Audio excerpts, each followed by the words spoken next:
Can I ask a question about Go that? I ahead. mean, I don't want to interrupt you. This is great, but I think you mentioned that your some of your players would be fine with counters, and I wonder, is that sometimes I've played other games with similar type graphical units, and I've definitely gotten comments in my videos of like, use the counters instead of the prettier graphics. And I wonder, is that something you guys have ever considered? I haven't seen it as an option in your games. Is that something you guys get asked? Yes, we do get asked. It was probably one of the first requests when we did our first Supreme Ruler 2010. People came back specifically citing NATO counters. Can we have NATO counters in the game?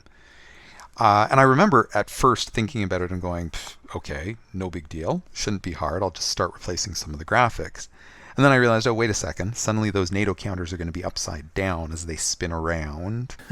And I also found that, and maybe this is some of my limited understanding of how the system works, but NATO counters don't cover all the ways that we assemble military forces in our game. Like, they're really good for representing infantry, artillery, tank battalion, anti-air.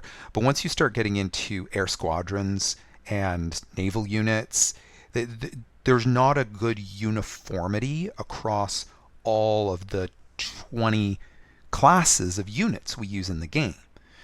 Now, that didn't make us close the door on the idea. We tended at that point, because it was going to be a fair amount of work, we consistently just push it back to the modding community first. Say, okay, if you guys really want this, make us a first mod. Like, try and get it at least halfway so we can get a clearer understanding of what your end goal is.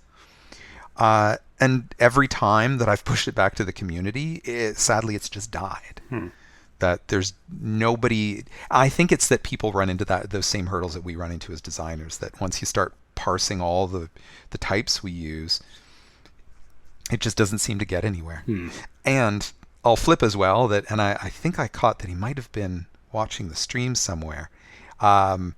We have had, over the last couple of years, a gift that I can't even begin to quantify how thankful we are for it.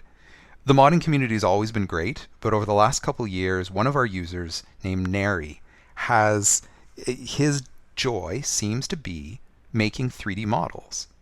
And so he checked with us early on about, hey, what's your format? And we love how much the modders add to it. So we told him, oh, this is what you need and stuff. And he started producing models for us that at this point, I'm pretty sure he's added over, it's got to be over 200, maybe over 400. I should know the count for something like that. But he's provided us this wonderful collection of additional models, and we see everybody in the community loves it as well. And we actually he's been kind enough to give us the models so that we push them out with updates on Steam.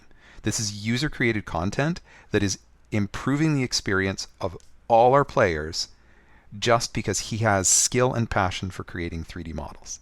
Don't know how we got so lucky, but I'm thankful for it. So are those are the icons then in the game for the different units? The models, because we have an equipment database that, because it spans 1900 to the equivalent of about 2150, you can start the World War I game with leg infantry, and if you climb that tech tree, you can get to mechs and laser rifles, starting from World War I. And so we use 3D models, but a lot of times, so we got I think it's about 5,000 lines, 5,000 entries in the equipment, and each entry has about 160 data points of stats. But we definitely don't have 5,000 unique models. So I got a good example I could give is around the time of release, the United States F-16 fighter jet and the Japanese, I think it's their F-1, that the F-1 is sort of built on an airframe like the F-16 with some modifications.